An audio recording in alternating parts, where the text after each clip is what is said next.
Attention everyone! The Office of the Prime Minister Communications has launched a brand new WhatsApp channel designed to keep you informed and connected like never before. Get real-time updates, breaking news, and important information directly from the source. With our WhatsApp channel, you'll always know what's happening when it's happening. Joining is easy. Use your phone camera, scan this QR code, tap follow, and that's it. You're in. Be sure to tap the notification bell to never miss an update. Stay informed, stay empowered. Join the conversation with the Office of the Prime Minister Communications WhatsApp channel today.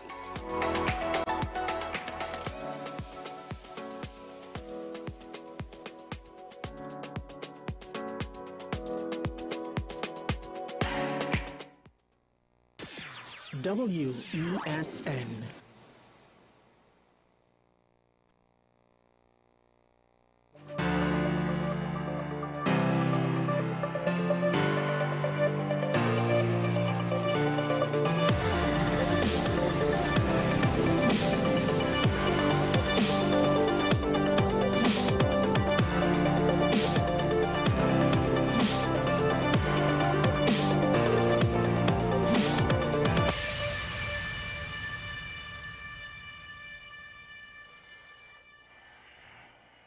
A lot of different things happen, and then it's difficult to assess what do we make of it. Case in point, take this situation where the Coast Guard lost a mystery boat, a pirogue with 5 dead bodies decomposing. Seemingly they lost the line, and then they couldn't find the vessel, assuming that it was sunk due to the dilapidated condition of the boat. There are photos of, they're gruesome photos published by one media house of the contents of the boat. It's described as a pirogue, although I would argue it's a bit larger than what we would potentially use as a pirogue, which brings into question the capabilities of the Coast Guard and to what extent was it correctly handled or not. One of the things that we do have to appreciate being a smaller jurisdiction, this is something no small town, small nation, small city wants to hear, and arguably we qualify under those descriptors, you could say, depending on how you perceive things and how you want to frame things. We don't do recovery operations in the ocean very often, so to what extent are we proficient at it? This is assuming that our Coast Guard is functioning properly, which arguably it is not. However, I wouldn't necessarily put this loss on account of that. The other thing is, I did wonder, depending on what boat of the Coast Guard responded, if there was some way to recover the vessel without having to tow it. And this is par for the course of the ocean. We need to remember that while we think we understand navigating the seas, at the end of the day, it is an unforgiving aspect of our planet where up to this day, many still die. And unfortunately, we somehow end up with the remnants of some of those unfortunate souls. This is the first time we've had a mystery boat come on our shores. The questions for this one, because one of the previous examples, it was a boat from Africa trying to get to Europe, and unfortunately, it seems that their engine problems caused them to go way off course. They weren't prepared for such a lengthy time over open ocean, and those occupants died. Is that the case here? It's uncertain because, unfortunately, the vessel was lost. So to say that we could figure out the point of origin, probably not. Only 5 occupants doesn't seem to be a refugee boat trying to go from Africa to Europe. Could be wrong. Could be a Caribbean boat, could be an African fishing boat, who knows? I guess the unfortunate part is potentially these 5 souls, their families, their friends will potentially not know exactly what happened to them, except maybe that their boat is probably sunk somewhere in our waters at best. And that's assuming the connection is made. Do we blame the Coast Guard for this? It's difficult to say. Opposition MP Rushton Parry of Mayaro, he's pointed to the fact that, look, we need to have a better showing of the Coast Guard at Galeota. Also, potentially, what if there were more assets? I'm not too sure if that would have remedied the situation per se. But it's unfortunate. It's unfortunate. It's a mystery. Hopefully there isn't something more important there, but at the end of the day, 5 lives lost. Now, another thing where I guess you could say, you know, how do we properly assess things? Because again, with regard to the Coast Guard's performance in this instance, I'm not necessarily going to say it's all their fault because of the deficiencies due to a lack of accountability in those things. There could be deficiencies for other reasons, some of which is just understandable because of the size. For instance, let's just say an ocean liner sank in deep waters, not necessarily in the shallow waters in our territory. You know, to what extent could our Coast Guard, even if it had 12 vessels, respond to an emergency like that, right? If sea lift is necessary because of whatever reason with the ocean liner's own escape craft going wrong. Or what if we were invaded? You know, to what extent could our Coast Guard actually defend us from any credible threat of invasion? This is just hypotheticals to point out that at some point our scale is going to matter, is going to tell us that, look, we're not going to have all the assets we need for every contingency. Although not necessarily in the clear yet in this instance. But take another situation where our size might also be a factor. And that is with regards to our desire for the Dragon gas deal, where we are but a small nation in the larger geopolitical scheme. And the Prime Minister is warning that the opposition leaders' utterances about outgoing President Biden and his administration potentially could indirectly kill the Dragon gas deal because it will suck up to the Trump administration and by doing so potentially make more enemies of the Maduro administration as well as encourage the Trump administration to be aggressive and do their due. It's a balancing act that the Prime Minister has to take, and perhaps that could be the reason why Minister Brown, in my opinion, overplayed his hand a little bit, just a little bit, with regards to his reaction to the opposition leaders' utterances. That said, how do we judge this? Right? Because on one hand, it could just be the opposition leaders being a contrarian and has to, you know, pose for posing's sake, and then the Prime Minister has to then, being her political opponent, has to oppose her message 100% for the sake of how our politics is run. But again, to what extent is his framing going to cause the American administration to kind of look at us a little bit funny, even while you're trying to lessen the blow to the Maduro government?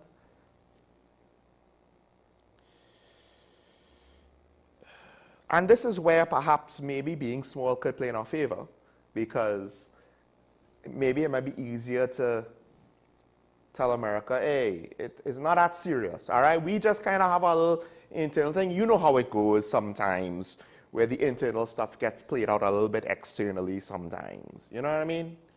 Because at the very least, the thought that the UNC using this as a way to appeal to those who are looking at what's going on in America, seeing, for better or worse, significant change and aggressive change, trying to appeal to individuals who not necessarily support Trump 100%, but support some aspect, if not all, of what he's doing.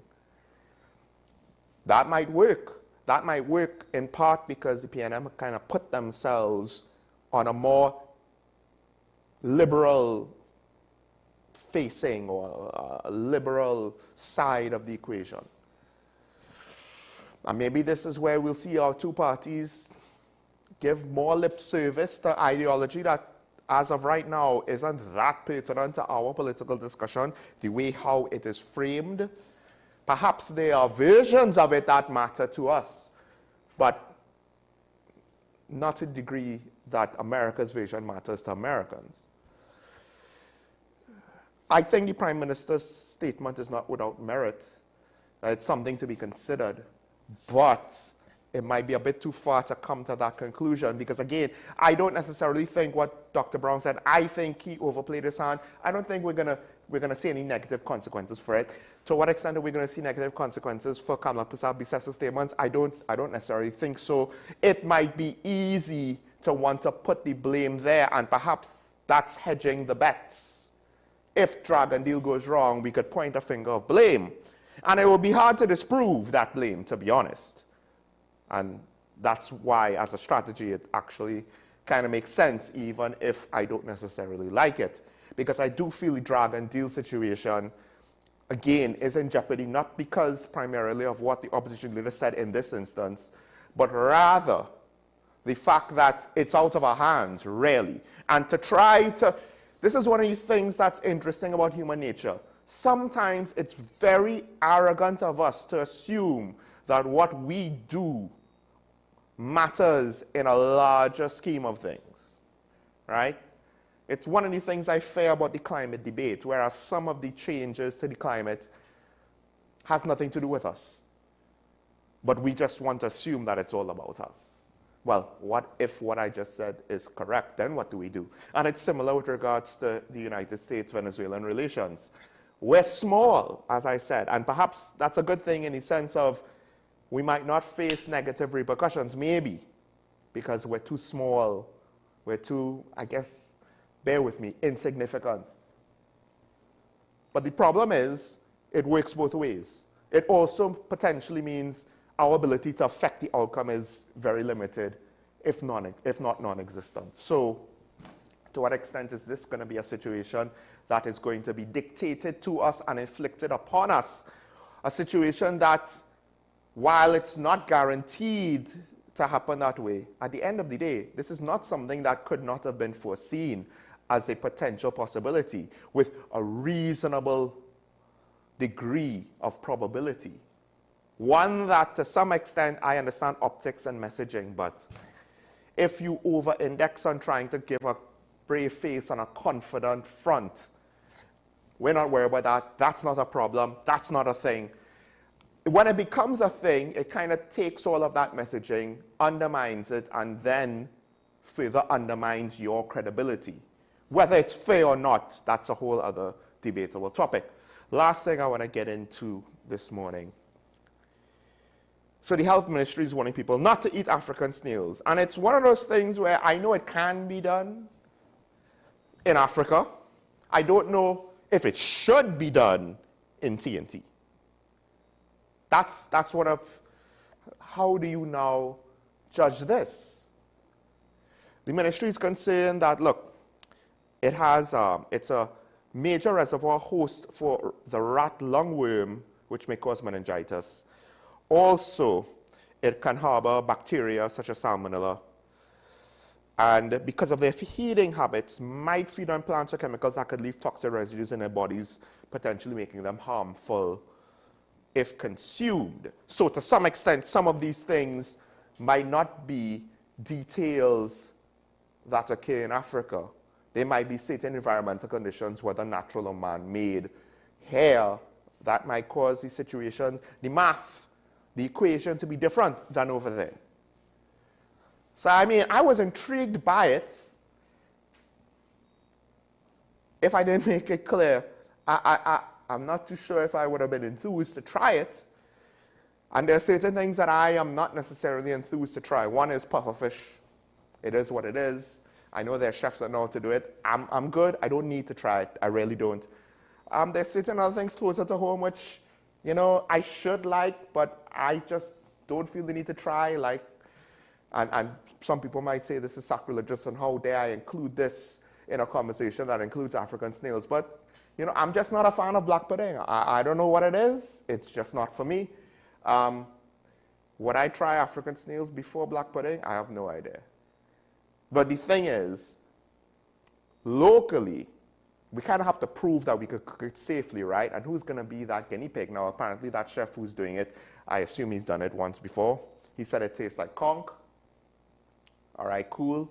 But I don't know. That said, you do have to do things like cook chicken and pork properly. Even certain cuts of beef, like ground beef, you have to treat it a certain way in order to ensure for food health and safety. To what extent could basic food prep deal with some of the concerns with regards to the African steel to make it safe enough to eat? I have no idea.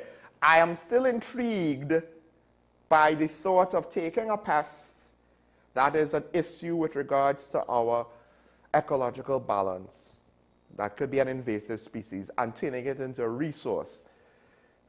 But to say that it's going to be simple and easy, life kind of shows that it's almost never the case. All right, let's take a break. When we come back, we'll go into today's daily review. Stay tuned. This is Talking Point on WESN. I'm sure Michael Small will be right back after this.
Transform your home with PCU Plus. From stylish furniture to the latest appliances, we have everything you need to create your perfect space. At PCU Plus, we offer fair prices and affordable financing options that are cheaper than hire purchase agreements. With convenient locations in San Fernando, Tobago, Arima, and our lifestyle showroom in Barataria, you're never far from the best deals.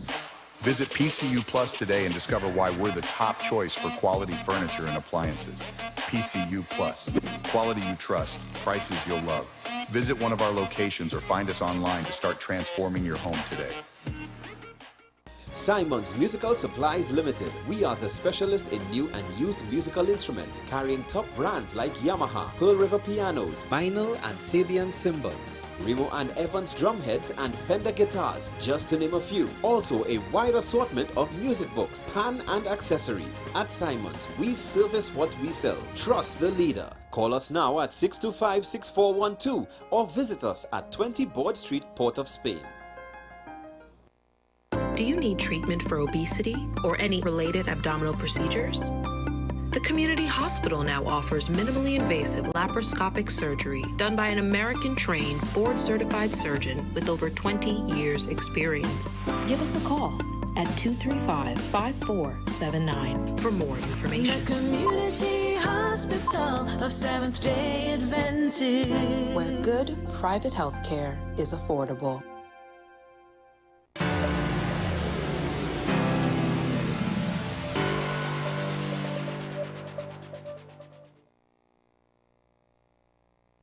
Show Michael Small here with you once again. Now, apologies, our media ambassador from the Trinidad and Tobago Police Service had to message me late yesterday evening and confirm with me this morning that he has to appear at court. Now, given the fact that we have lamented on the fact that police officers don't show up to court, we're not going to be one of those people that's going to encourage whatless behavior. So, unfortunately, we will have to not have the SP today. Fortunately, he will be with us potentially tomorrow.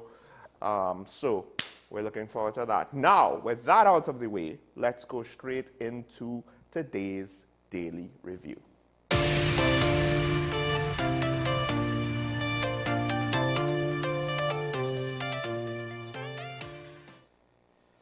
one of the aspects of our politics is the racial dimension, because that's how we started off.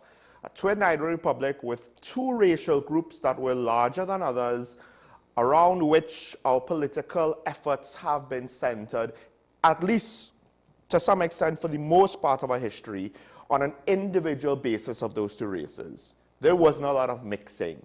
Because back in those days, to be honest, it wasn't just limited to Afro-Trinidadians and Indo-Trinidadians. One could argue there wasn't a lot of mixing across the board. So, the racial dimensions of our politics kind of always rears its ugly head, even now. And the thing is, I do not go out of my way to look for it. A lot of it could be found on social media. A lot of it probably could be found in private homes and rum shop talk. And that's the kind of thing that I don't necessarily want to hear. Unfortunately, that means that I myself, I'm not entirely sure how to judge the veracity of one of the Prime Minister's latest utterances. Is it a distraction, or is there any real substance behind it? And that is the Prime Minister basically calling out or telling the membership of the PNM, don't be fooled, don't fall for the calls to criticize Stuart Young on the basis of his race, to discount us as a party, that we are not willing to accept anyone other than an Afro-Trinidadian. Because, and he points to the fact that, look, he's the party chairman. It's not as though he's just some periphery guy that now we're elevating and the membership is not going to accept. Now, the question about it is, to what extent are there people actually using racial grounds to criticize the selection of Stuart Young? Because one of the interesting things that I have seen in American politics is, if I disagree with you and you are race X, then it's not that I have anything, this is a hypothetical, folks, it's not that I have anything legitimate to criticize you on, it's because I am racist against race X, therefore that's why I disagree with you. Just look at Kamala Harris's campaign. There were people that wanted to frame it as, well, the US is misogynist and racist, which once again is very strange. Why is such a terrible country that is racist and misogynist a place where so many people want to enter? And why are you encouraging people to enter such a terrible country? Could it be because Kamala Harris was just an unpopular candidate, in part due to her tying herself to the incumbent, which I will agree once again with the opposition leader, she was a disaster. So to what extent, by extension, is this perhaps the Prime Minister, whether intentionally or unintentionally, looking at the situation and saying, well, they're criticizing Stuart Young and he's Chinese, therefore they don't like that he's Chinese. Now, it's been acknowledged by political analysts that there's some expectations that race will be a factor, because to some extent, in the grassroots base of both party supporters, to some extent race is a factor.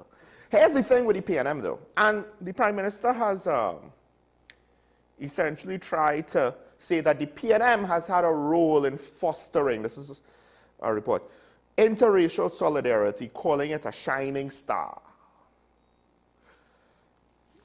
Here's the thing. It's not like we could say the PNM is this party where the majority of its members are of one race and all of the members not of that race, for the most part, are kind of on the fringes, right? The chairman is Stuart Young. They have had a man of Indian descent as Ministry of Works, a man of Indian descent as Ministry of Health during COVID. We've had Syrian, Lebanese, Chinese currently in the PNM.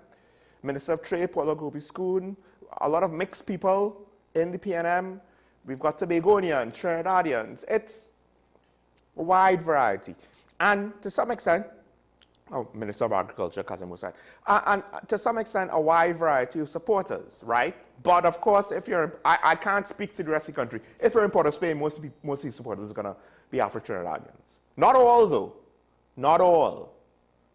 Right? So now, to what extent, what's the national racial demographic of the PNM party? And then to what extent has UNC been able to compete with that narrative? Because it kind of makes the PNM look like what the Prime Minister says they are by default. Because if not them, then it's no one. At least until we rarely see what the NTA slate is, and the PEP slate is, and HOPE slate is, and COP slate is, assuming they have a full slate or are looking to have anything close to a full slate, or however many candidates they are potentially going to put up for election. So to what extent is this true? Because I do think, at the very least, there are people in the base that might bring out, and this is the funny thing, at least with regards to Trinbago, not necessarily the United States. I can't speak to the United States on this. But, well, maybe this does apply around the world.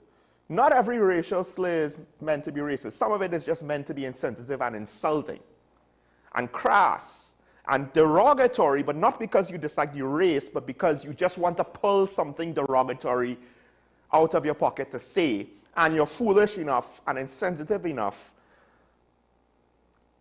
to go somewhere where you don't really have any special desire or hatred to want to go to. You're just lowbrow.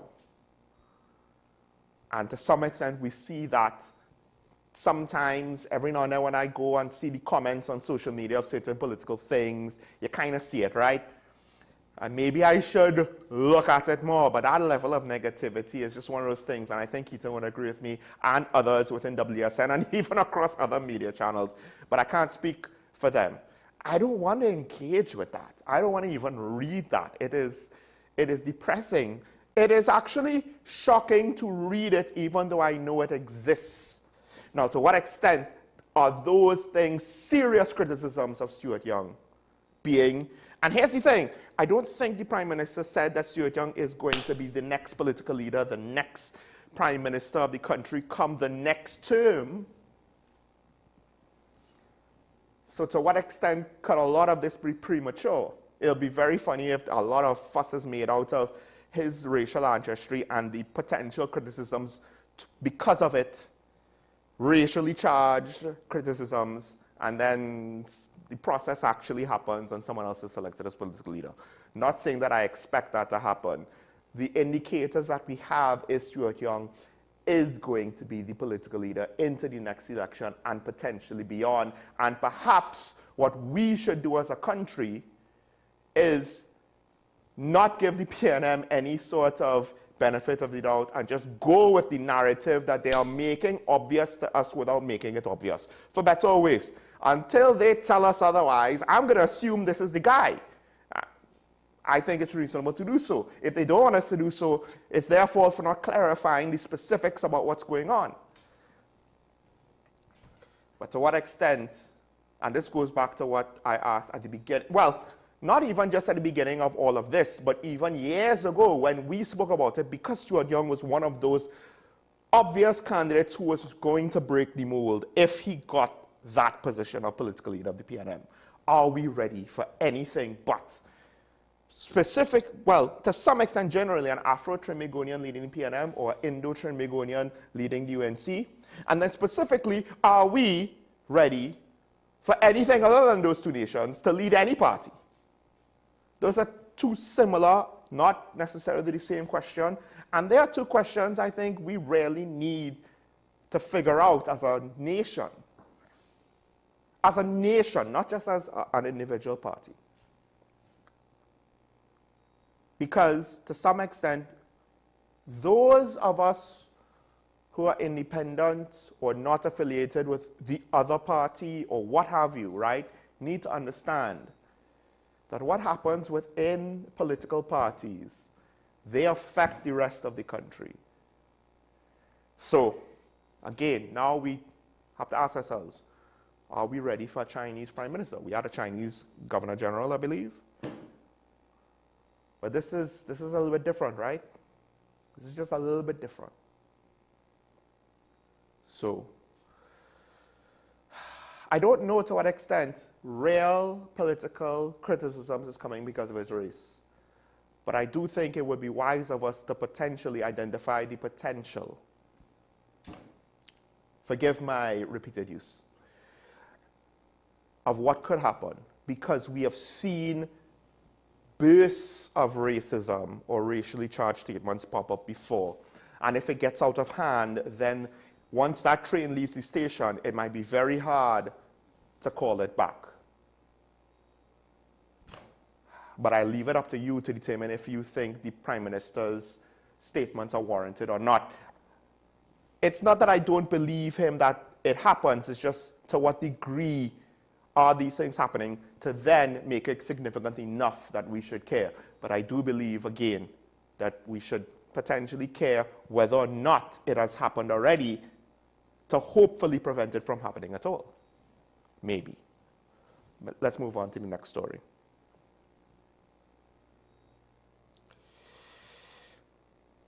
So, from one statement of the Prime Minister, and this was all at the 69th anniversary celebrations of the People's National Movement, where I find it very interesting that one of the things he decided to say at this ceremony is criticisms of the police. Now, the Prime Minister, what has he done, particularly in the last 2 to 3 to 4 years? I'm the head of the National Security Council, blah, blah, blah, blah, blah. We, everything is good. How many times did he state that he had confidence in Erla because we picked Erla, so we have to say that we have confidence in Erla? I understand the thought process here. What I don't understand is saying it like that, because that's essentially a very good way to seem disingenuous. In part because, think about it, at least those who are sports fans, and forgive me, I'm watching the NFL playoffs in America, so sports is even more at the forefront of my brain than usual. But one of the things that sports teams, one of their pitfalls is we select a high-profile free agent or a high draft pick. We put a lot of resources into this player, so we then have to show our confidence and give them support, because if we don't support them and they fail, that could be bad, and they could fail because we didn't support them. But the flip side is sometimes they're just bad and the support is wasted.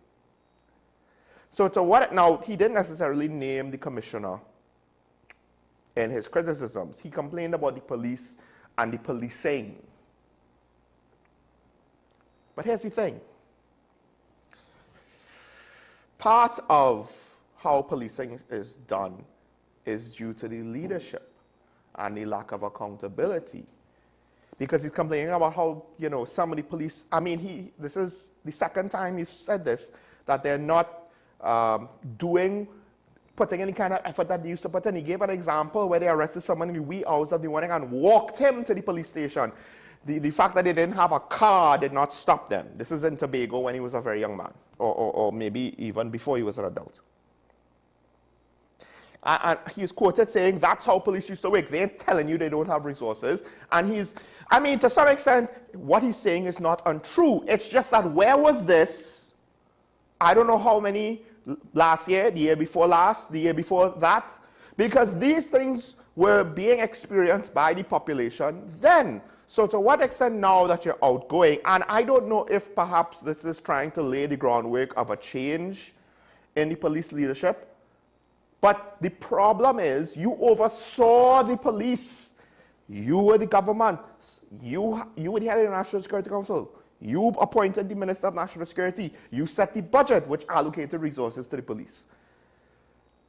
The lack of leadership within the police service in the long run, to some extent, not 100%, but to some extent also falls on your administration. Now, the Police Service Commission, which technically is also picked by the government, that also has a part to play. The police itself, as an institution, has a part to play. Case in point, DCP Junior Benjamin. The headline is, urges police officers to use all available body cameras. I don't... This is the public statement. We encourage all our officers to use the body cams that are available. However, it is important to note there is a limited number of body cams as far. So he's trying to say it's quite possible, this is the quote, that officers might not have body cams when they go out. This is important later. PCA has an issue with this. Nevertheless, we are saying to officers, once you have body cameras in use in your division or section, you are to use them in accordance with the departmental order. But then, if you're saying to them, you are to use them, why then are you quoted as saying words, we encourage?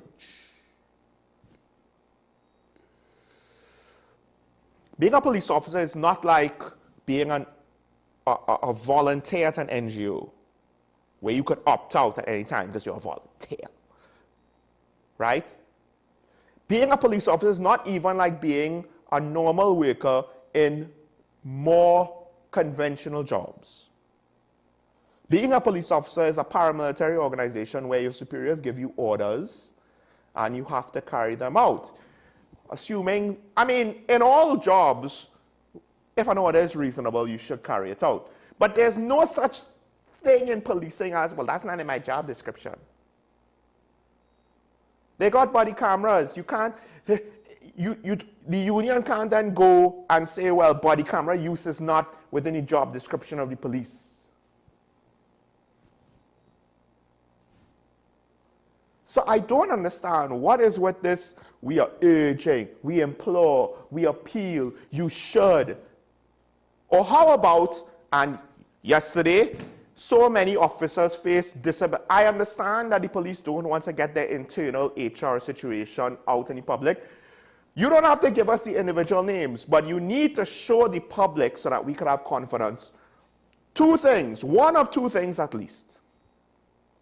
The fact that they're actually using the body camera, so we have the results of its usage, which we're not getting.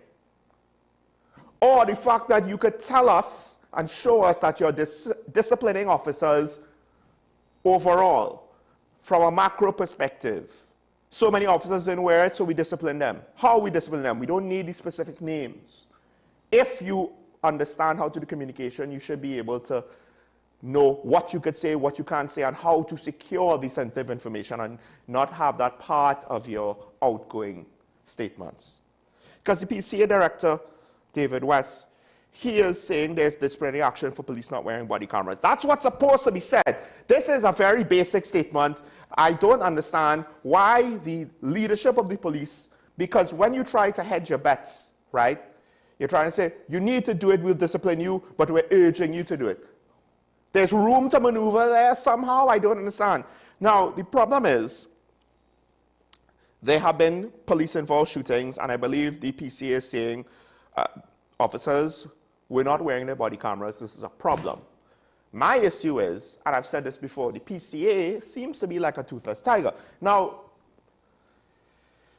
sometimes when I insist, why isn't the PCA doing more, I'm told, well, they can't do more. And then when I say that they're a toothless tiger, well, Sean, you don't understand. They can't do what you think that they're supposed to be doing. Listen, like at some point, it's not working. So the fact that the PCA director is going to come with a more assertive stance, at least I hope it is, I don't think it's really going to compensate for the fact that the police executive are hand-holding their officers. The officers that actually do work hard, right, and try their best, they don't need to be handheld. That message ain't for them. The message is because I believe, right, the police executive are acting like if they're prefects in a school where you don't have absolute authority, so you do have limits on what you could tell students to do or not do. You know, even teachers, you have to balance coercion with strict disciplinarianism to try to motivate young students in school. This is different. These are working professionals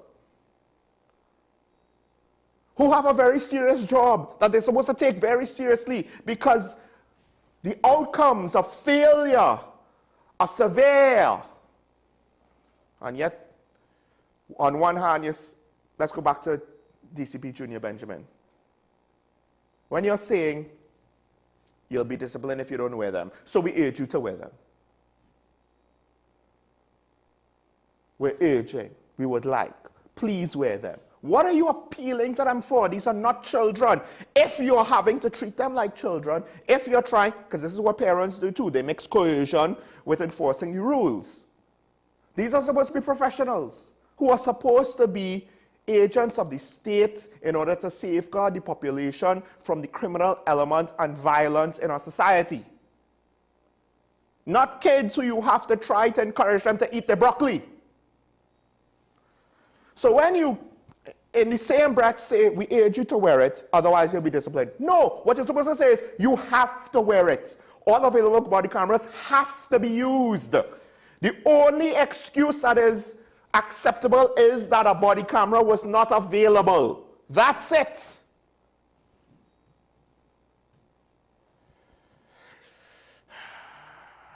Meanwhile, this whole state of emergency, the police have given out statistics. They have arrested so many people. They have found so much guns and ammunition. They have they've burned quite a bit of marijuana fields. 1,000 plus rounds of ammunition, 50 guns. The 1,000 rounds of ammunition, as much as that might not seem like a big deal, apparently at one point the guns were not always expensive. It was the bullets, which is why the spray and pray, to some extent, it was kind of impressive, because not that I am impressed and happy for it, but impressive in the sense of how much money they were willing to spend. That's what it seemed like, at least at the time before spray and pray bullets were expensive. Maybe they're not so anymore. My point is, getting 1,270 rounds off the streets might actually be very pertinent. Maybe that's why prison officers are not being attacked exclusively with assault rifles and submachine guns. But an important point has been raised with regards to the state of emergency, and that is the fact that, look, we need to understand that it's too soon to really judge the situation. One criminologist is saying that. Another criminologist is saying, though, there is a worrying trend with regards to the murders that are happening in the state of emergency, and that is when there are 2 or more victims, right? And that could see an eventual re-increase in the number of victims of murder, those intended and those unintended. The thing is, because he's pointing to the fact that, look, at the end of the day, well, he didn't say it, but I'll say it this way, I'll frame it this way. This ain't stopping, this doesn't seem to really be stopping crime. It might be hampering it, it might be slowing it down, but the current murder rate, I believe it's 25 for the month, this is the 27th month of the year, but the state of emergency has been in existence for about 28 days. I'm not necessarily happy that out of 28 days, we've only had 25 murders. That's a minor dip, because there have been some months where we've only had 30-something murders. Now, if our murders stayed within the 20s until the end of the month, maybe that's something to consider. I don't think we've had a month in the last 3 to 4 years, since COVID basically, where the murder rate was that low. But 1 month does not a trend make. So apparently some people are feeling safer in the state of emergency, but I do wonder, how realistic is that? Now, granted, with the increased police presence, we're seeing more interdiction of crime. That led to some of the shootings, but they haven't all been shootings. What am I talking about? I'll get into that next when we come back from the break. Stay tuned. This is Talking Point on WESN. We'll be right back after this. I think I want to...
Transform your home with PCU Plus. From stylish furniture to the latest appliances, we have everything you need to create your perfect space. At PCU Plus, we offer fair prices and affordable financing options that are cheaper than hire purchase agreements. With convenient locations in San Fernando, Tobago, Arima, and our lifestyle showroom in Barataria, you're never far from the best deals. Visit PCU Plus today and discover why we're the top choice for quality furniture and appliances. PCU Plus, quality you trust, prices you'll love. Visit one of our locations or find us online to start transforming your home today. Simon's Musical Supplies Limited. We are the specialist in new and used musical instruments, carrying top brands like Yamaha, Pearl River pianos, vinyl and Sabian cymbals, Remo and Evans drumheads and Fender guitars, just to name a few. Also a wide assortment of music books, pan and accessories. At Simon's, we service what we sell. Trust the leader. Call us now at 625-6412 or visit us at 20 Board Street, Port of Spain. Do you need treatment for obesity or any related abdominal procedures? The community hospital now offers minimally invasive laparoscopic surgery done by an American-trained, board-certified surgeon with over 20 years' experience. Give us a call at 235-5479 for more information. The Community Hospital of Seventh-day Adventist, where good private health care is affordable.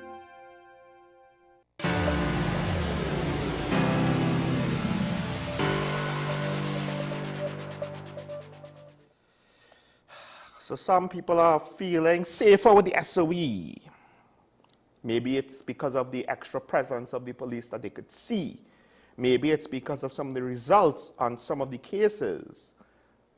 I would argue, though, that some of the cases kind of is proving that criminals are disregarding the SOE, though the police response, I think, is a net positive, but we'll get into it now, because there have been some crimes that have been reported where I'm just like, whoa, I don't know. I wonder if people really understand.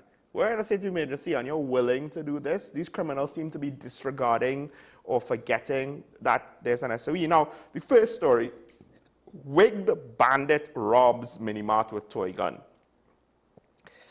And he had an elaborate disguise. The victim apparently still recognized him. Orange coverall jacket, black distressed jeans, slippers, and a long black wig, and a toy gun.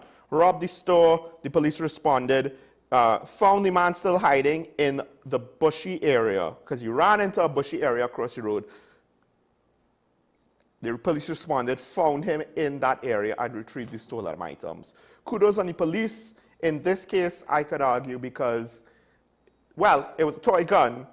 Luckily, he didn't attempt to try to threaten them with a toy gun.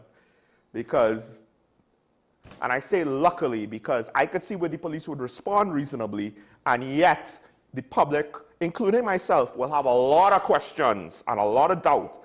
So luckily, he didn't do anything stupid, and the police responded accordingly, caught him, and I assume they responded quickly enough, because, and then again, why are you committing a robbery?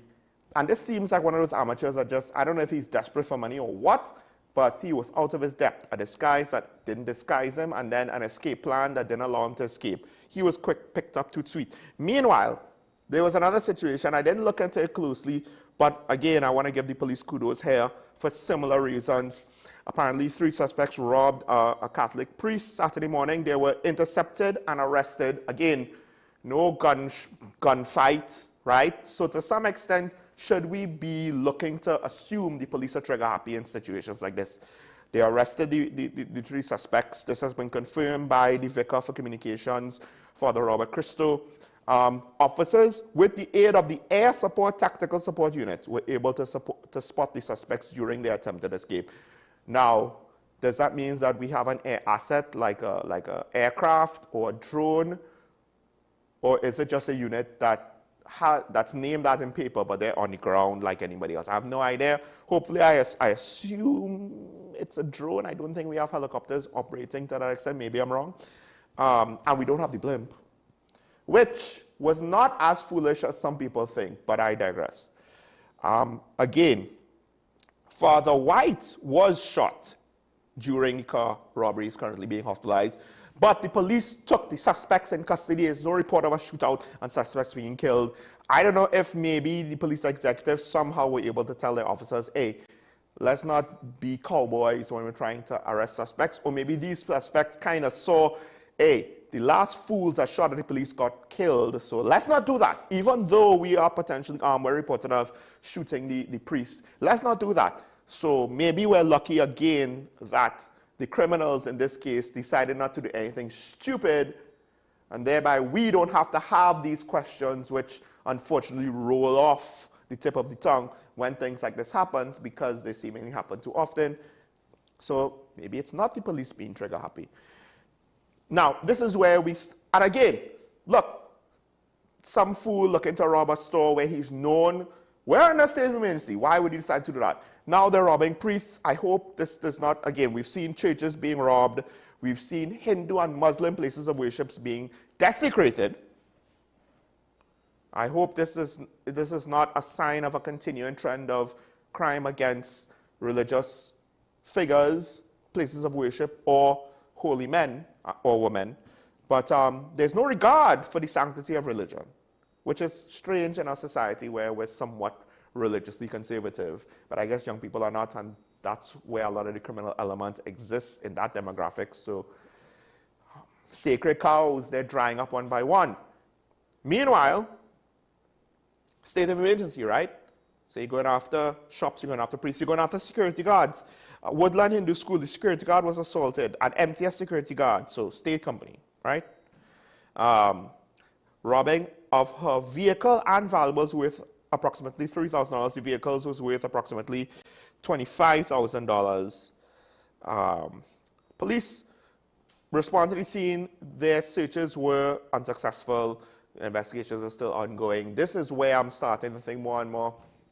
They're not just looking to rob people, but the people who are there to keep us safe, they're willing to rob them as well. And this is one of those things where being a security guard in this current environment, it's not like 10 years ago.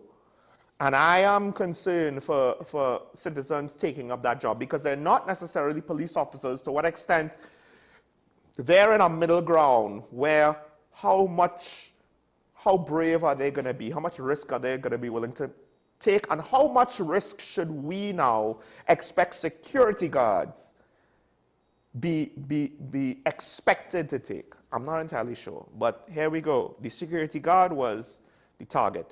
Meanwhile, and this is where we're in a state of emergency, right? We're in a state of emergency. Two stories that have me floored. First, a soldier has been apparently arrested.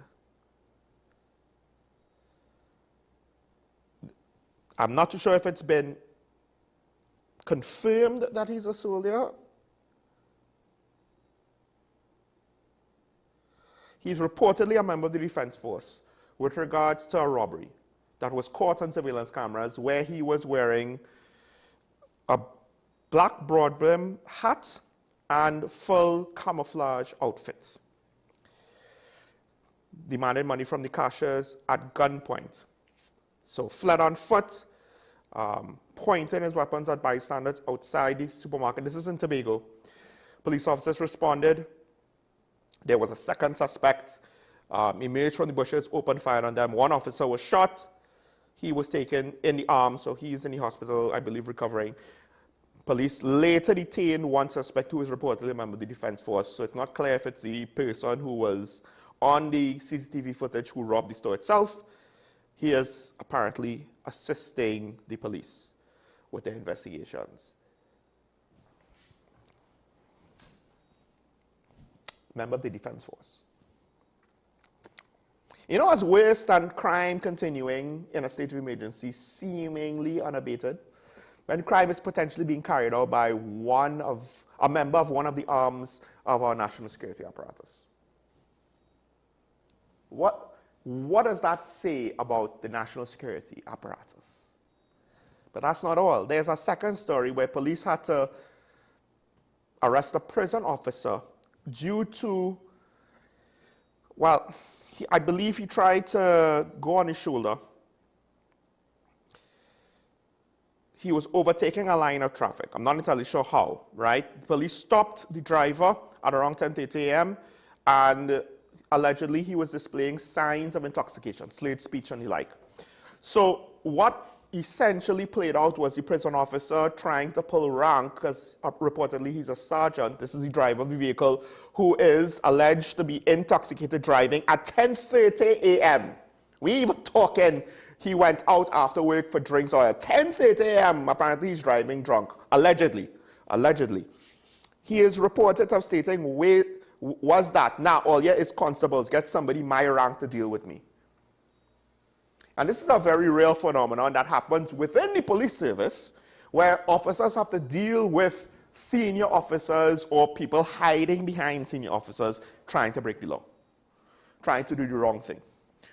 But in this case, I think, I guess he's drunk, so to what extent should we expect? That's the whole reason why driving drunk is illegal, right? You're not expected to have your full faculties, your full wits about you. So I guess this is one of those things where we should be surprised that he's exercising poor judgment, but he's trying to throw his weight around at a traffic stop. And apparently, he didn't want to provide a breath sample, so he was informed of the consequences. He was irate, he made derogatory comments, he behaved in a disorderly manner. Apparently, they attempted to arrest him, so he was resisting. Officers of the Guard Emergency Branch and the Interagency Task Force passing by had to assist in subduing him. He failed a sobriety field test and 2 evidential breath tests, that's how it was reported. And he was taken to the hospital after complaining of an injury to his wrist. Apparently, he also reportedly kicked one of his arresting officers while being taken to the cell area of the station and also threatened them. So he's arrested on, I believe, essentially driving while drunk as well as assault of a police officer potentially.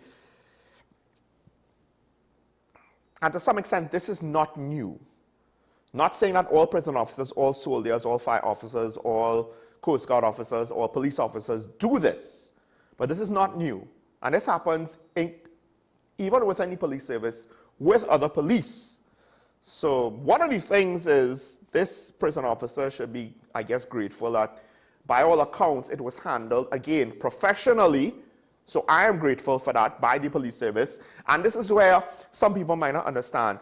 Overwhelming force is at times safer because then you could ensure you have control over the situation and prevent any sort of brawl or violence. So kudos to the assisting officers and members of the agency task force in this situation. But again, potentially a soldier being part of a robbery, a prison officer driving while intoxicated at 10:30 in the morning.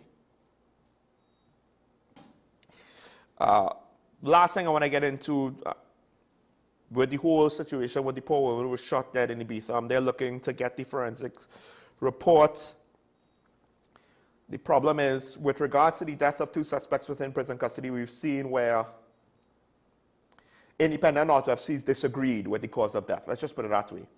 So this is one of those uphill battles, right? That the police, if we want our police service to be more trusted, and if the police want to be more trusted, they need to do everything physically possible, everything reasonably possible to be as transparent as possible. And unfortunately, they haven't necessarily learned that particular lesson just yet. So while I think it is very good of how the police have conducted themselves, intervening in certain crimes within the last few days, I have yet to see enough transparency to put some concerns by the citizens to bed. So I guess, all right, we'll listen. Yes, you could say, Sean, what you're saying, the forensic reports lied. All I know is that at least within a situation with the prison service, we have had conflicting autopsies to the cause of death of inmates while within prison custody. So the possibility exists, and I'm not going to just assume that everything is automatically going to be fine. I'm not saying that somebody doing the forensic test is guaranteed to be doing anything illegal or in bad faith. I'm just saying that for the perception of people to accept any report, they need to be more transparent, because questionable situations within the law enforcement apparatus exists.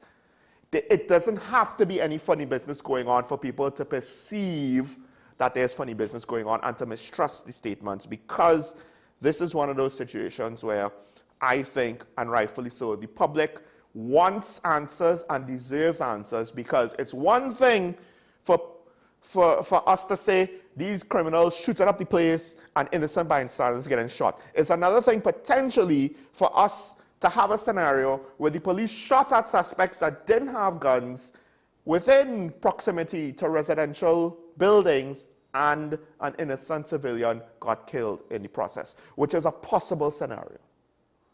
So this whole thing needs to be put to bed, and part of it is not even who shot the woman, whether it was a criminal bullet or law enforcement bullet, depending on each of the events, but the overall situation that caused this to happen in the first place is really what the police need to answer to us for. And then finally, there's one last thing. One of the police shootings, a family member has basically come out and is quoted saying, because she's trying to say her brother was not involved in extortion or criminal activity, and she was saying, quote, "If my brother had done anything, he would have told me, I'm telling you that." I understand as a family member you want to support your family member, your brother who passed away. I understand you want to seek justice for him. But we've reached the point where a statement like that means nothing. Now, maybe he was trying to turn his life around. And I get it that you want to support him on that. But to our society, where we have seen criminals take advantage of their family in more ways than one, that statement doesn't really mean anything. What would mean something is a proper investigation, a proper set of evidence to determine exactly what happened. Why was this individual potentially in a situation where he got shot by the police? Was it justified that he was shot by the police? Because a man's life died. And Sean, you're advocating for the criminals. No, what Sean is doing is, at the end of the day, even if they're criminals, certain things have to happen. This is one of the reasons why our criminal justice system is overburdened, because there are certain processes, I think, we don't do it properly. It overwhelms the system to try to correct it late in the game. But if we actually dealt with the individual rights of our citizens, whether criminal or non-criminal, properly up front, perhaps it would actually ease some of the burden from the system. More importantly, this is also one of those areas where trust and confidence in police, if we could trust, if we had enough transparency that we could trust that everything was done above board in good faith with good cause, then the public would be a lot more willing to help, would be a lot more willing to give the police officers the benefit of the doubt. Sometimes keeping things close to the chest because we do not know, we don't have the proficiency nor the professionalism to understand how to competently communicate things without giving away things that should not be given out. What can be given out in order to try to push an agenda of transparency. Not being able to understand that leaves you hamstrung, leaves you tied, one arm behind your back, and then you want to find out, why y'all treating me unfairly? You have tied one arm of your own behind your back, not the public. Public did not put you in a disadvantaged position. Your communications policies, and perhaps again, this goes to our colonial past, and it's how we've always done it, old-fashioned ways of thinking. There are things we just can't speak about to the public at all. Granted, there are certain details of any criminal investigation that should not be given out to the public, but transparency is just one of those things where, and perhaps this is a more modern concept, but maybe our police force needs to be modernized at the end of the day in more ways than one than we realize, not just digitization. So, let's take a break. When we come back, we'll do maybe one more story and then open up the phone lines. Stay tuned. This is Talking About WSN. We'll be right back after this.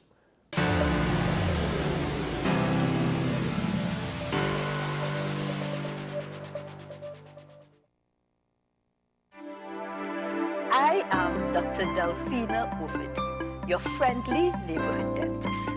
At Community Hospital Dental Clinic, we offer examinations which include x-rays, basic oral cancer screening, and the treatment plan. We also offer cleanings, fillings, extractions, root canal treatment, and complete and partial dentures.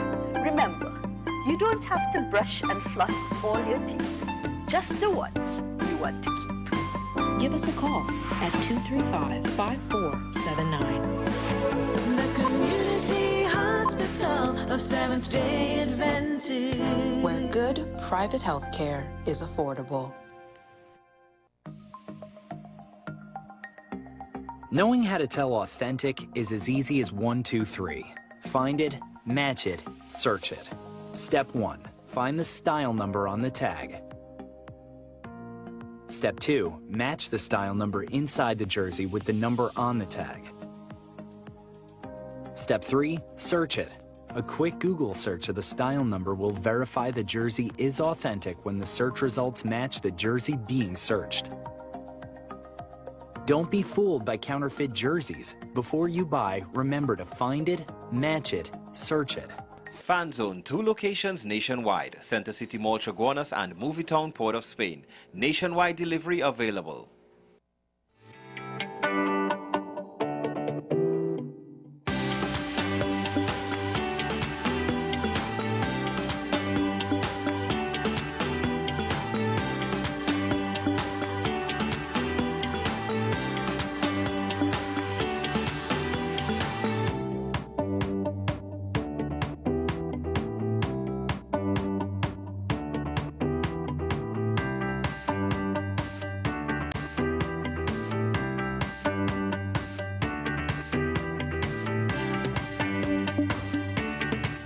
This is Face of Sports, WESN Content Capital.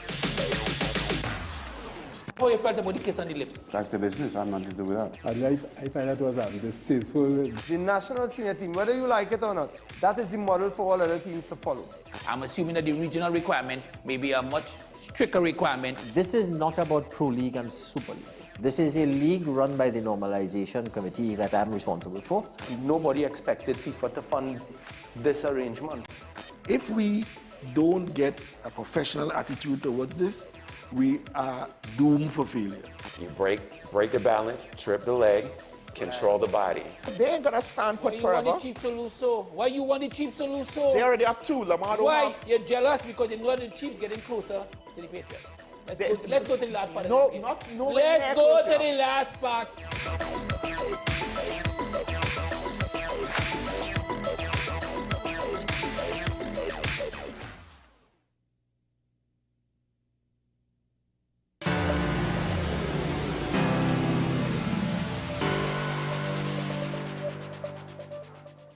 And we're back here talking about the WSN. So we're going to put a pause on that topic, and we'll see if we have time between now and the end of the show to get it. But we do have one caller already on the line with us. Good morning, caller. You're on the air. Good morning, Mr. Sean, and to all your listeners. Morning.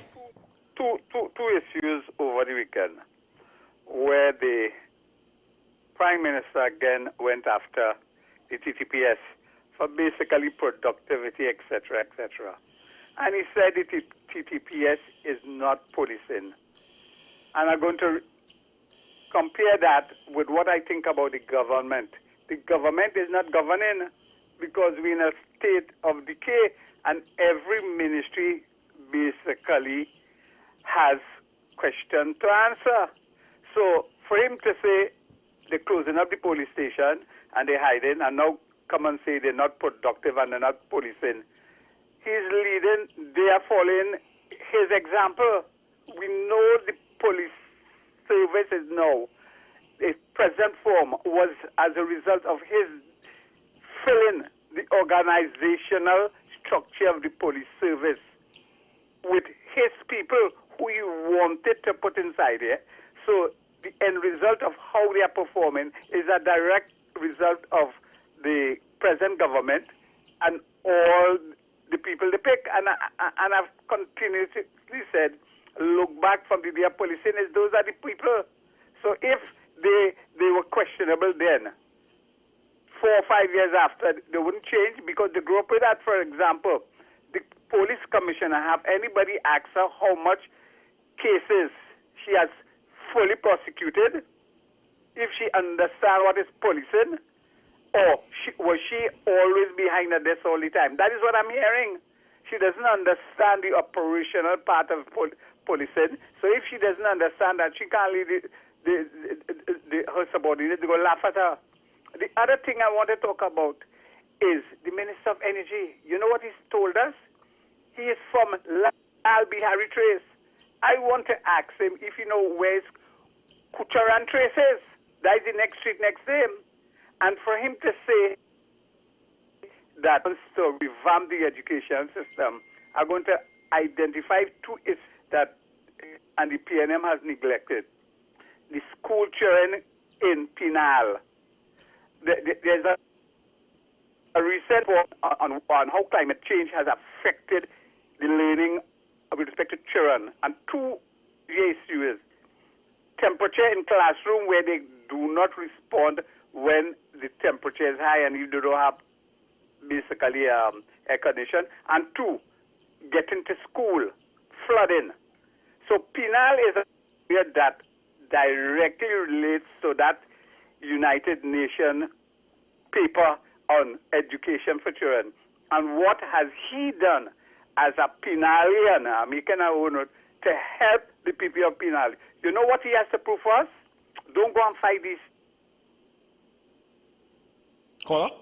Abandon that and go down and Sorry, caller, fight. wait. You said don't go and fight, and then you cut off for me. What did you say after that? Sorry, I say the election. Do not go back and fight the St. Anne seat. Go into the Penal constituency and surrounded and fight that seat. We will see if the people in Penal understand him, know him, and are willing to support him. Go on and have a nice morning. Thank you, caller. It's interesting what you said with regards to the Prime Minister complaining about the TTPS productivity issues. I mean, that's one way to put it. I think that's a fair way to put it. It's productivity in the sense of it's not that we should see a quota, you need to arrest so many people for such and such offense. Like, I don't think that's a good idea. But you're right, productive in the sense of how do you do the job, how are you carrying out yourself in order to, what are the results of engagement, etc., etc. Here's the thing though. You then went on to compare that to government not governing. I honestly think it's not PNM issue. It's a political, environmental, societal issue where I honestly think, and perhaps part of this is because we're seeing the drop in quality from previous administrations, but also we need to be appreciative of the fact that a lot of the problems are because progress makes things more complicated. We're larger, systems are more sophisticated, and 2025, I guess, to some extent, not everybody, is willing to do the work like back in the day for whatever reason. The education system potentially is failing us in that regard in order to instill a certain sense of civic responsibility, duty, as well as good work ethic, study habits into work ethic, right? I think our whole situation in our nation has gotten beyond what our political environment can handle, what our politicians are accustomed to doing. They're accustomed to doing, to working at a certain level, and that could handle a certain amount of work, a certain amount of problems, of a certain complexity. But then once the situation gets more and more complex, because in the past, things were getting complex, but we had the money to just throw at the problem and to silence the critics, right? Who's going to criticize government when the economy is rolling and people have a good standard of living? But we don't necessarily ask how that happened, and is it sustainable, and what happens when the wheels fall off because we run out of gas, we run out of oil, and or the price drops out, right? So the question is, this is what our political class is capable of doing. To some extent, it's not that much different to their predecessors. And I think particularly we have to look at the current environment and say who is standing out from the rest. Who is able to actually roll up their sleeves, and do the hard work to solve the problems. Amongst all these parties, which group should we have consideration, could we have confidence in to be able to do that? Because it's a combination of needing to have a lot of determination and perseverance, because it's going to be a slog. A lot of our problems are ingrained because we have deficiencies that were allowed to fester until now. They are potentially, at least in some cases, potentially cancerous. So to ignore them any further would be detrimental, but it's like Everest, you know. And the thing with Everest is, this political analogy is quite pound for pound like Everest. Because to scale that mountain, you could lose your life. Or in the case of politics, the analogy would be your political career. To do unpopular things, right? To push for change, which will not be unpopular, which will not be popular by certain subsections of the society, which could potentially include those workers who are unproductive by choice within the public sector. Not all, I said those. I'll leave it up to you to determine what that fraction is. That's just one aspect, because the population, the wider population as a whole, doesn't always appreciate change for the sake of change. And change is not going to come cheap, and it's not going to come easy, and there are going to be teething problems. In fact, what little change that we have seen, which may be considered insufficient with regards to things like the procurement, Office of the Procurement Regulator, they have had significant teething problems to the point where the procurement regulator has no idea what's going on, apparently, with regards to the sale of the refinery. One would think that the procurement regulations are meant to treat with things like this, but, and this is where, to some extent, and I'm being a little generous here, our politicians are not equipped to really handle running the country with the degree of transparency that they are purporting to be running the country. Not to say that they're necessarily doing anything illegal. They're just accustomed to doing things a certain way. This is what they're proficient at. This is what the corporate institutional knowledge base is good for, what it holds. It holds operating like this. But what happens when this set of institutional practices are no longer good enough to deal with our problems? Case in point, crime, education. Case in point, our budget and the economy and the exchange rate. We don't have precedents to follow. We don't have the examples of greater men to stand on their shoulders on a direct basis in order to figure out how to deal with these problems. To some extent, we are removed from our past. Whether or not those men were great or not, maybe the problems were a lot simpler then. And now we have reached the point in 2025 where, like any nation, any other in the world, you're going to come to a point where you're going to face problems where you have to figure out new solutions. Because the old solutions eventually will not work. That's just the nature of the beast. And to some extent, some people like to take advantage of the way how things are done, the good old ways, with the good old regulations. And eventually, at first, it's not so bad. Right? At first it is, I'm just taking advantage of the system in order to get what I am entitled to because the system is moving too slow.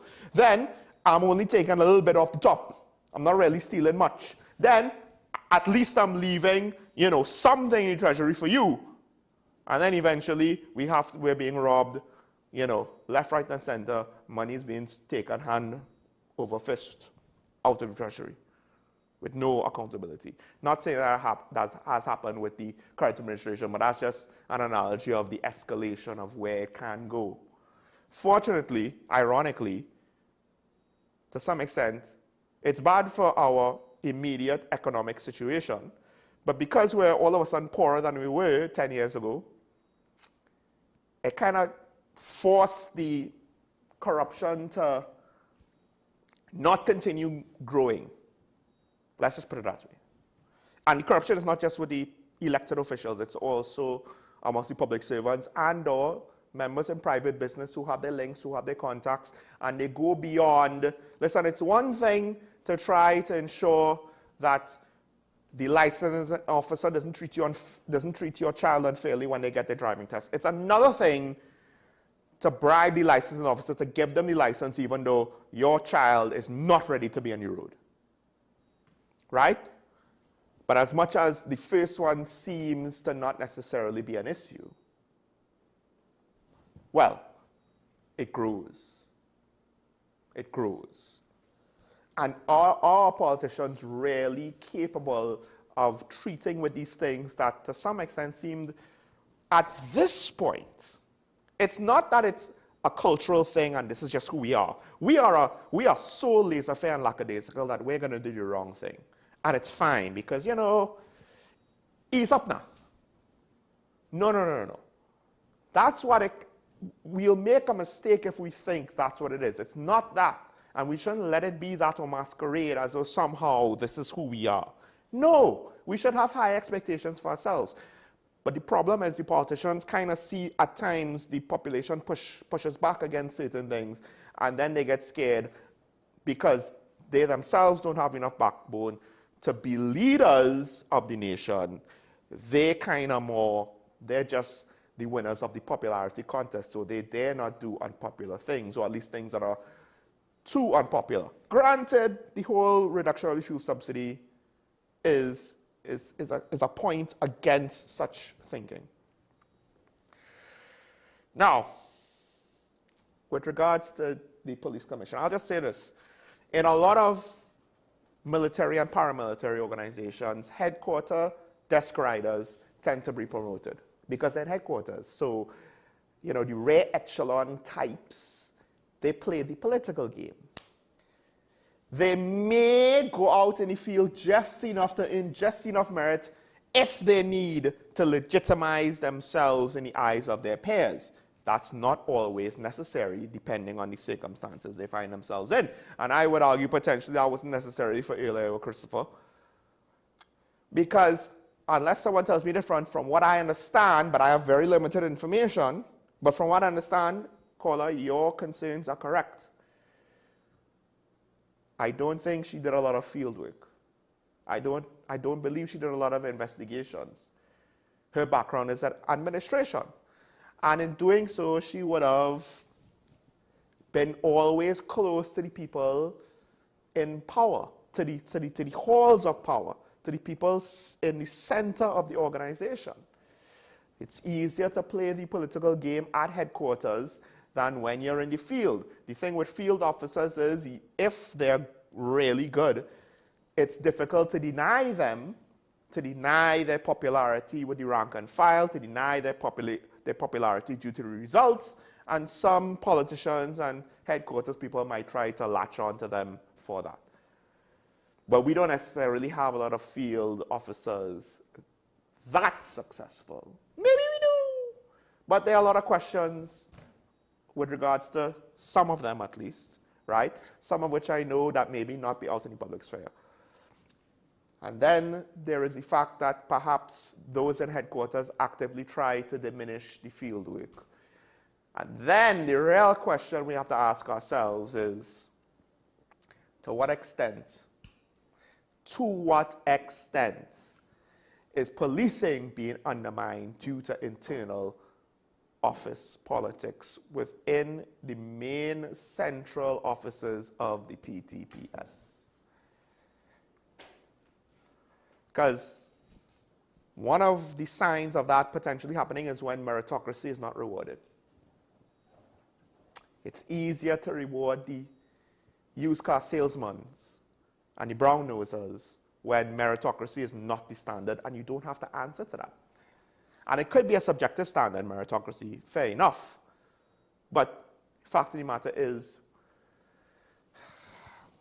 we have confidence in our commissioner until apparently, potentially, we don't have confidence in the organization she leads. So then what does that say about her? And the decision that we made to select and then renew her, the Police Service Commissioner and selector, she was but one candidate amongst others on a list.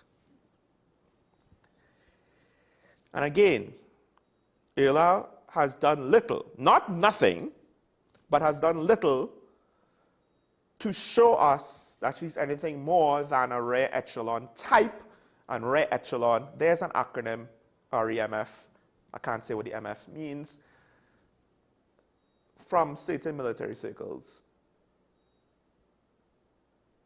She hasn't done anything to show us that she isn't a rare echelon desk rider. And then what's worse is that there were questions about how the police administration was being, or the administration work of the police was being handled, given all of the promotion controversies, including glitches in Excel spreadsheets.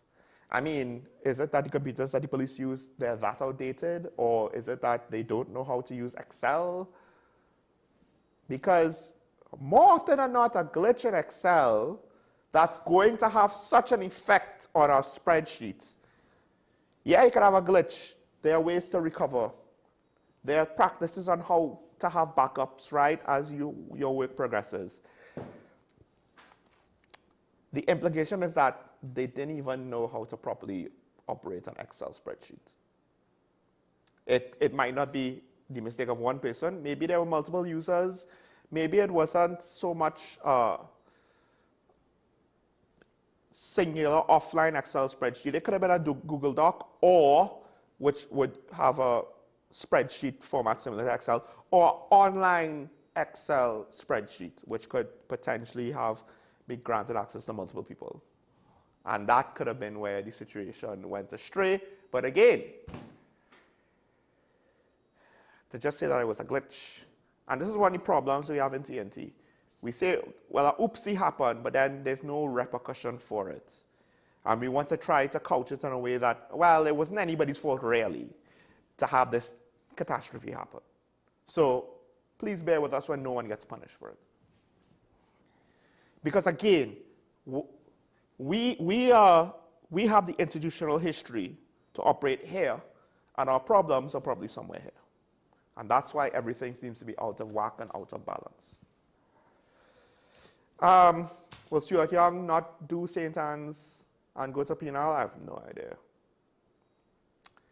I don't know how that will work, because you're not gonna put your leader, potential future leader, in a battleground seat, right? You know, or maybe not a battleground seat, but a more vulnerable one. You want him in a safe seat. St. Anne's is viewed as safe. Who knows, maybe within my lifetime things will change, but right now it is what it is. Now, coming down to the end of the show, I wanted to, maybe I'll save that for tomorrow. Maybe we should start to wrap things up here this morning. It's a hell of a way to live. Now I guess we'll go back to where I was closing off, or what I just said. We have to ask ourselves, what do we really want?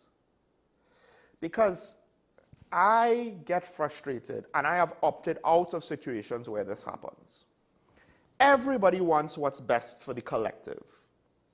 And yet somehow the collective is failing at achieving what it believes to be best. Not identifying what is best, not knowing what is best. It believes that this objective is what's best for everybody. And we all say we want it, and yet we still can't get it done. But what you do when that's your country? You see, I've opted out of different organizations for this reason, because it was frustrating, right? And because at the end of the day, the work that we did there, whether significant, worthy work that benefited society, or just were activities for our own internal enjoyment, the frustrations overshadow that. I don't need the stress of trying to deal with people that tie their own hands behind their backs and their feet and gag themselves and put blindfolds over their eyes and lock themselves in a closet. Because for whatever reason, they can't get out of their own way to do what they claim they want to do, to achieve what they claim to want to achieve. Because then at some point, well, we want what's better, but we don't actually want to make any changes to get better. We want to just keep doing what we've always been doing and then complain that people are not cooperating to improve things, while the lack of results are hitting us straight in the face. And that's kind of what's going on with both how our politicians are governing things, how leadership is happening in various public institutions and maybe even private, but then also the voting population to the rest of the country. We complain about politicians. We want to change them. Are we willing to change? No. Tobago was willing to see change, but to some extent, that was because the PDP did not have to unseat a second party. They just naturally assumed that empty slot. I could be wrong about that, but that's, to some extent, that's my impression of the situation. They didn't have to get rid of TOP. The TOP kind of got rid of themselves and all of the other entities that existed in that spot after the NAR. So we want change, but we're not actually going to do anything to get change. We need to ask ourselves, what do we want as a nation? Are we content with the status quo? And I have no issues with people trying to change things from within. We are seeing the beginnings of the PNM making a change. Whether or not we will see positive results from the change, we have to wait and see. I have seen some minor indicators of some things that I find favorable within the UNC with a couple of their candidates, but is that enough of a change? I doubt.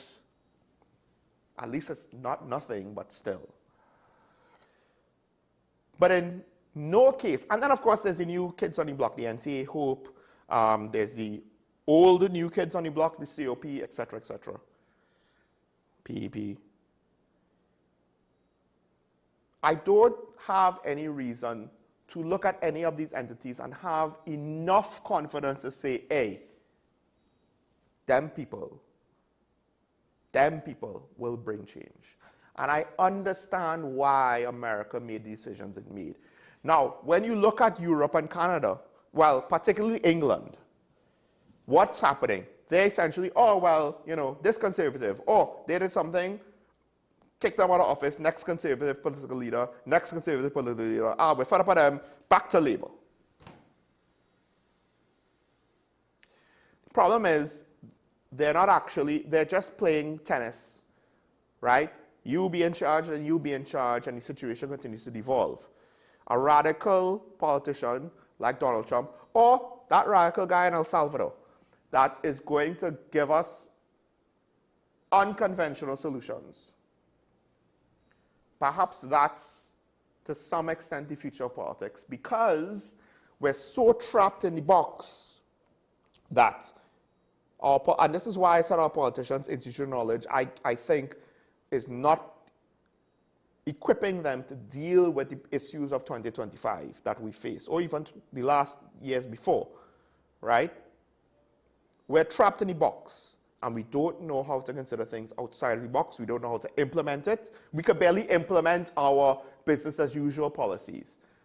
Again, the risk is, when the outside-the-box thinker is such a radical, you get someone that's polarizing like Trump, who, after he was elected out of office, I started to think he's too polarizing, and that alone means he should not be elected. But, unfortunately, to some extent, people like Biden are probably just as polarizing. We just don't see it because certain aspects of New York media, etc., are not going to see it and frame it that way. Are we going to wait until we get a radical who we are going to question if we like or not? Or perhaps we'll never get there, because part of what controls this country is campaign financing. So unless we get some billionaire, part of the 1% that's willing to go against the grain of his fellow businessmen, I don't know if we're going to get an independently financed campaign ever. So it is what it is. And the financiers themselves don't necessarily want to see radical change, because their business models are predicated upon the environment of which they find themselves to exist in currently. Whether it is the legal framework, the economic framework, the labor framework, what have you. It's not that they don't want to see the country advance, but it's similar to what I said about the police service, where the inter-office politics could potentially be undermining police effectiveness. The interests of private enterprise may be undermining the overall health of the economy, which could see them take hits in the short run. But if they were enterprising and had entrepreneurial spirits and were skilled at their profession,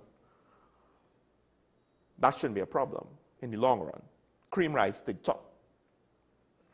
But if your profit making is more predicated on taking advantage of pre-existing conditions and just being a landlord, it's not so simple, right? To some extent, I do actually think part of it is the business community has low expectations of themselves. And they might say, what low expectations? And I'm saying, yes, low expectations of yourself. So you limit yourself. You're risk averse. I get that. Business wants to be, to some extent, risk averse. The problem is, the environment is not going to wait on you. It's not going to remain stagnant. That's one of the reasons why tourism isn't the problem that it is today. Because, again, the institutional knowledge of yesterday is not pertinent to today. And perhaps that's a wider societal thing. That's why we are so reluctant to get more involved and to participate more actively, more strongly, more positively. Because it was fine 20 years ago to act a certain way, to be a certain way, to be engaged or to not be engaged. But now, the institutional knowledge of our society and how we should be, of what our individual civic responsibility is, perhaps is not good enough for 2025, where we have an election year. It's not about who wins. I would argue it's how we get there, whether it's PNM, UNC, NTA, PEP, HOPE, COP. It's not necessarily about who wins, although that will factor in. The result will inform to some extent what I'm saying there. It's how we get there. There's a world where we could get a positive outcome from voting in the incumbent or the current opposition. But if we take an overly simplistic view of the different sides of the same coin and we can't do anything about it, so we just throw our hands up in the air, bury our heads in the sand, go back to our bar, drown our concerns in alcohol, and only poke our head up to inquire how things are going, to then drop it back down when we get the eventual bad news, what are we really expecting? Einstein's definition of insanity is doing the same thing over and over and expecting a different result. What have we been doing in the last 62 years? But more or less what we're doing now. But the world waits on no one. Just like how the tourism industry did not wait on individual hotels to figure out the best way forward. It just kind of changed. And it's not in a healthy place anymore. Same thing with the rest of our economy. Same thing with our governance. Same thing with our public service. Same thing with our national crime-fighting criminal justice system. Same thing with our education system. If we do nothing, we'll be left behind. It won't be because anybody tripped us. It won't be because we stumbled on a stone in the path. It won't be because the rain caused a puddle and we slipped. It will be because we tripped ourselves, because we're too afraid to move forward.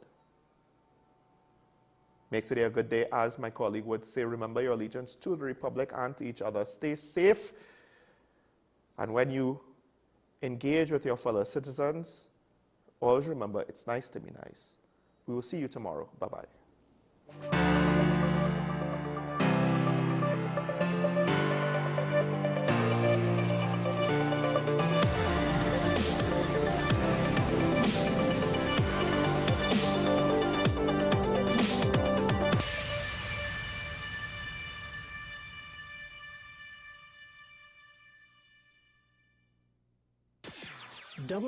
WESN.